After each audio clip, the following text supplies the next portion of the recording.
ইংরেজিতে তিনটি common verb হলো হ্যাভ, টেক এবং লাইক। লেসন 3-তে এই কমন তিনটি ভার্বের সুপরিচিত ব্যবহার বা বহুল ব্যবহৃত যে ব্যবহারগুলো আছে সেদিকে লক্ষ্য করব। So let's start with the lesson 3 of English for beginners. প্রথমেই দেখা যাক হ্যাভের সবচেয়ে প্রচলিত ব্যবহারগুলো কি কি। প্রথম যে ব্যবহারটি রয়েছে সেটি হলো সামথিং ইন পজিশন, অর্থাৎ আমাদের কাছে কোনো কিছু যদি থাকে, আমরা যদি কোনো কিছুর মালিক হই। For example, I have a mobile phone. যদি এভাবে চিন্তা করেন আমার একটা মোবাইল ফোন আছে, অর্থাৎ আমি এই মোবাইল ফোনের মালিক। অথবা যদি চিন্তা করেন I have a laptop or I have a computer or I have a new car, যেটাই হোক না কেন, যখন আমরা আমাদের অধিকারে বা মালিকানাধীন কোনো জিনিস থাকে সেই অর্থে বলি I have a new pen, I have a book, যেটাই হোক না কেন। সো এরকম মালিকানাধীন কোনো কিছু বলার ক্ষেত্রে আমরা হ্যাভ ভার্ব ব্যবহার করি। হ্যাভের অন্যতম বহুল ব্যবহারের মধ্যে এটি হচ্ছে একটি।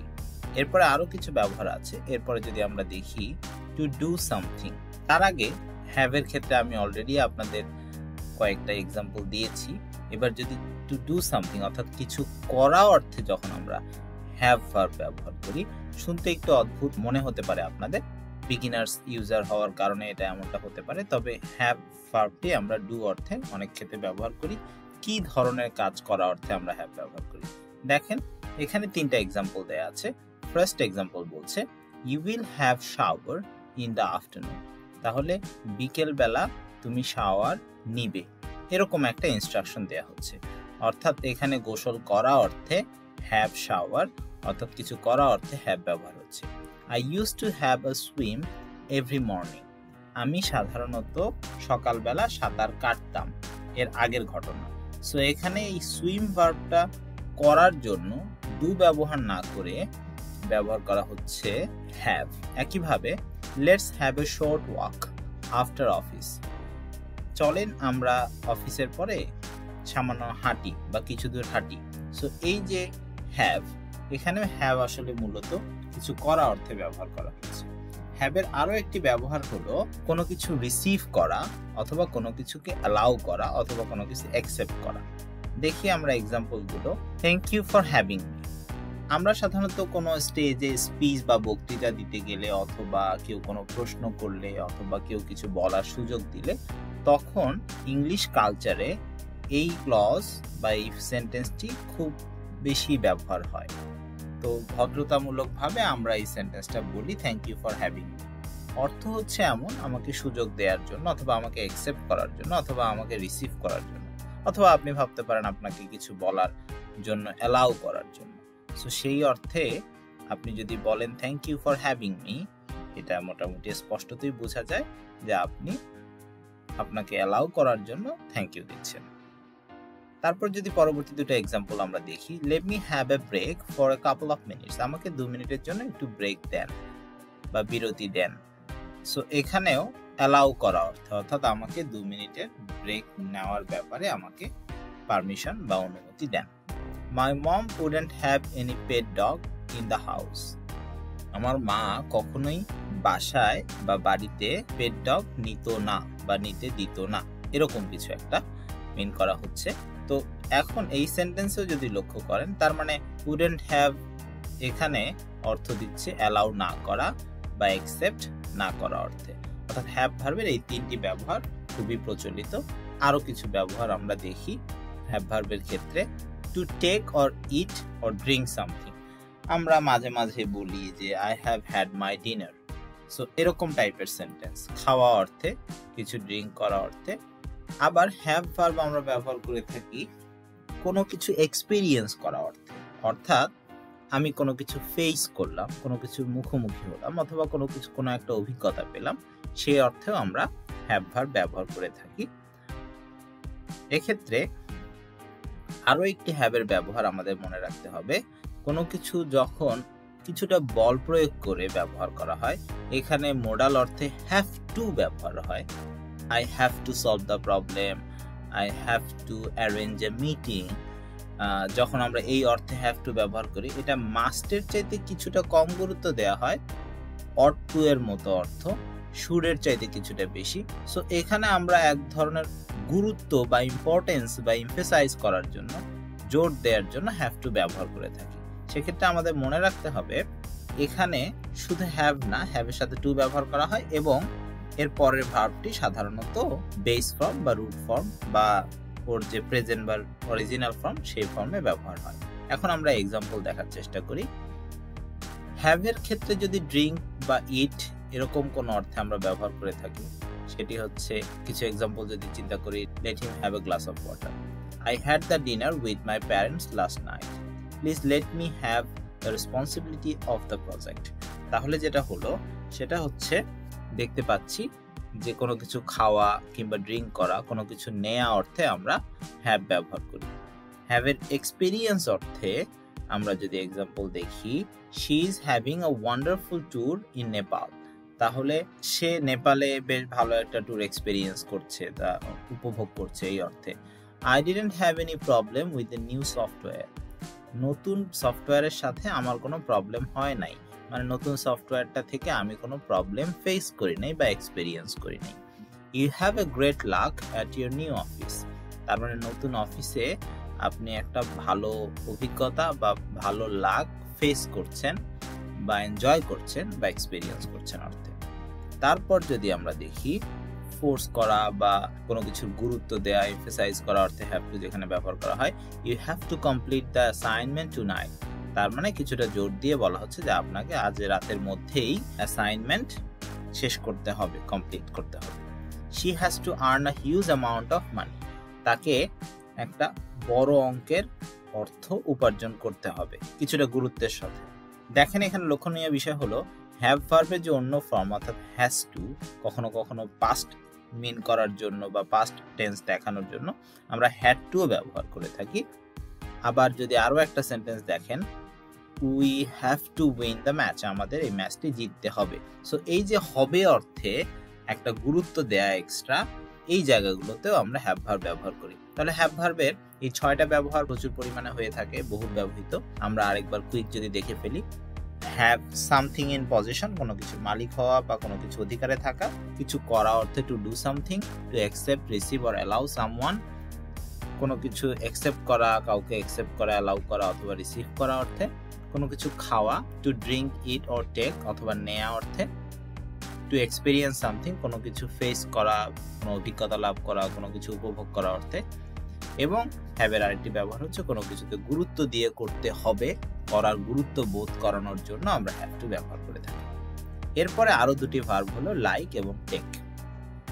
টেকের যে 3টি ব্যবহার সবচেয়ে বেশি প্রচলিত, এর একটি হচ্ছে টু অ্যাকসেপ্ট মানে গ্রহণ করা, টু ডু অর পারফর্ম কোনো কিছু করা বা পারফর্ম করা অর্থে স্টেজে নাচা কিংবা গান করা কিংবা যে কোনো রকমের পারফরমেন্স, কোনো রেসপন্সিবিলিটি কিংবা ডিউটিও পারফর্ম করা হতে পারে।